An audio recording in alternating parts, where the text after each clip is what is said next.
What's up, guys? Welcome back into the Millennial Profit. My name's Adam and I'm a full-time reseller. If you're new here, I show you all different kinds of ways to make money. So if you like money, hit that subscribe button. So lately I've actually gotten asked by a lot of people, how can I start a reselling business? I don't have any money, or I have like $20 or some like small budget. Well, today I'm going to show you how to start a reselling business with $0. You literally don't need any money.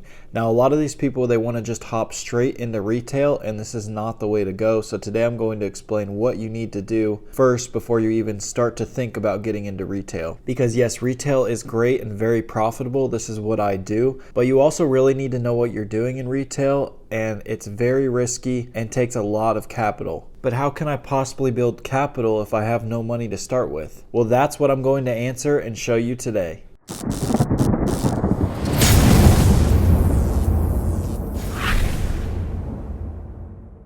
So today I'm going to take you step by step on how to build capital from $0 all the way up to being able to do retail arbitrage like I do. To build your way up to retail, you really need to build capital and experience. I've been talking about capital already a ton in this video. It's super important, but so is experience. You need to build this experience up. So this is where we start. Step one, how can I possibly build that capital with no money? Find things you don't use anymore around your house. List them on eBay and Mercari. This will teach you how to list and ship different types of items. If you want to know more on how to do this, I have tons of videos on this. I'll link a couple down below on how to list and ship just for beginners. You also learn how to look up sold comparisons, also called sold comps by any of us in this game, of same or similar items. You'll learn that you're not going to find exact comps on everything, but you will be able to find similar comps, and you have nothing invested in this. Like, yeah, you originally did, but if you're not using it anymore, like, you might as well move it and turn it into more capital. And you'll also learn how to price competitively so that things will sell. This is a big step, and I feel like a lot of people skip this step. They just want to get out there and source, and I get that. That's the fun part. But if you don't have that much money, you need to build up more capital strictly for reselling. This will help you learn the ropes of reselling and to build that capital. So keep this money that you make from all this stuff separate. Use this strictly for reselling. Then you don't have to dip into your other money at all. I had someone reach out to me the other day, and they said they were taking out credit cards and a bunch of credit just to like start reselling. And I was like, holy crap, I need to make a video or something on this. In no way, shape, or form should you ever use a credit card unless you have the money to pay that credit card off. Credit cards are great to be able to leverage the credit and get those rewards. But if you don't have the money to pay it off in full, do not take credit out. You're not going to make any money on that. You'll end up paying more in interest than you would have if you just bought it straight cash. So I really felt the need that I needed to make a video like this, kind of explaining how to get started if you don't have a ton of money. Retail is not the way to jump straight into it. You need to start by selling things around your house. And then once you've built that up a little bit, that leads us into step number two. Take this money that you just got from selling things around your house. Remember, we're setting this aside separately, and we're going to go to thrift stores and source there. You really only need like 50 to $100 at thrift stores, if I'm being honest. Maybe not even that much. It depends on what you're buying. These are places like Volunteers of America, Salvation Army, Goodwill, local thrift shops. If you have a Goodwill bins, look those up. They will just throw stuff in bins, and it's like 59 cents a pound. These are great places to pick up inventory cheap, extremely low risk because you're getting stuff for pennies on the dollar, and used stuff sells. I know some people that legit just do thrifting and make bank on it. I'm sure a lot of you have seen their YouTube channels. There's a lot of thrifters on YouTube, but I know a lot of people, and they'll just do it in small niches. I know some people that just sell used clothing, some people that just sell used shoes. There's tons of money in thrifting, and this is the way to start because you don't really have to put out a ton of money, and there's decent return on what you buy if you know what you're looking for. So like I just mentioned, some people just sell shoes, some people just sell clothing. In this step, in step number two, you're going to want to find your bread and butter, your niche. I talk about this all the time. This is the parts of the store that you go to, the stuff that you know, that interests you and that you're knowledgeable in. You may not know what this is yet, but I guarantee each and every one of you are knowledgeable about something, some part of the store. So once you have that capital built up to go to thrift stores, get out there, hit different sections of the store, see the types of things that interest you, the things that you might know a little bit more of than others, and master those. You really only need one or two niches at first. Learn those and really go hard at those. That way you can get in and get out and not waste time like in the entire store looking every single item up. I'm not huge into thrifting, but I do it a little bit. The areas I look in are men's clothing, shoes, DVDs, VHS, other electronics. I know that's a lot of the thrift stores, but after you've mastered one or two niches, you really start to expand and find more areas of expertise. And before you know it, you're selling all different kinds of things.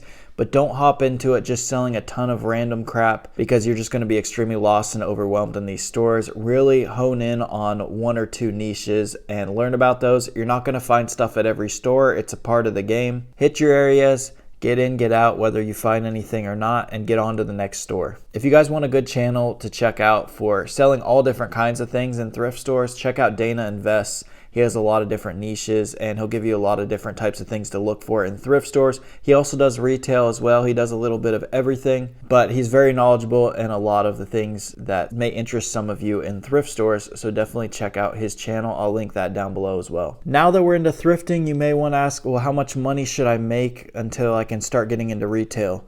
This is a little bit of a tricky question because it really depends on what type of retail you're getting in, how much the buy costs are, and the things that you're looking to get into. I would say a good threshold would be like $1,000, and that's in your reselling budget. But again, that really just depends. If you're getting into like shoes and stuff, then you're gonna need more than that, because if you're gonna flip Yeezys and stuff like that, like you're gonna need $250 to $300 a pair. So obviously you're gonna want a couple grand for that. But if you're looking into flip toys and Legos and stuff from Walmart, then I think $1,000 is a good budget if you're getting those at a good price. Now, some of you may say, hey, I already have $1,000, $2,000 I'd like to put towards this. Should I hop straight into retail? Personally, I would say really start in step 2. Start with thrifting. It will literally help you learn the ropes. You'll learn how to list, ship, look up comps on everything. You'll even learn how to price your items and what platforms everything sells best on. Hopping straight into retail is just very risky if you don't know what you're doing. And like I've said 100 times already in this video, thrifting is way less risky than retail. And I believe it's a great place to start off and learn the ropes before you really hop into retail. But once you have done this and learned all of this in thrifting and you have the capital that you believe you're ready to go on to retail, that's when we go into step 3, which is retail and online arbitrage. And this is what I do on this channel. It's where you take stuff from retail stores or online websites and you flip it for more money.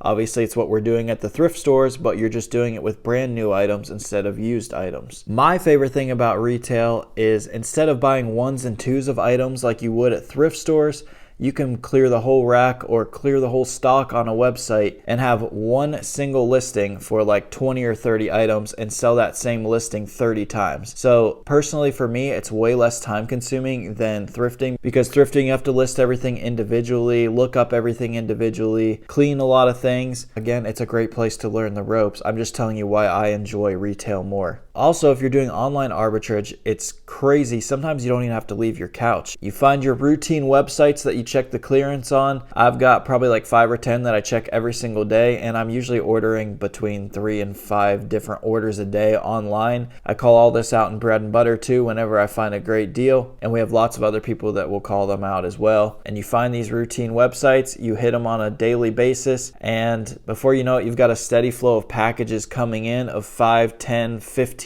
of a certain item. One listing, it goes up, it gets hot, and they sell out. That's what's nice about the eBay algorithm when you have more than one of a listing, is once you sell 1 or 2, it will really push your listing up to the top and it will help your item move quicker. Now, this is where having the capital is obviously very necessary, and also where the risk comes into play. I've mentioned a lot in this channel, yes, there are return policies at most of these websites, most of these stores. However, not all of this stuff is going to be a quick enough flip to be within these return windows. So there is a risk with retail and online arbitrage, because you're not going to want to try and quick flip everything. It's just not healthy for your business. You're going to end up tanking prices and maybe taking less on an item where it would have been better if you just returned it.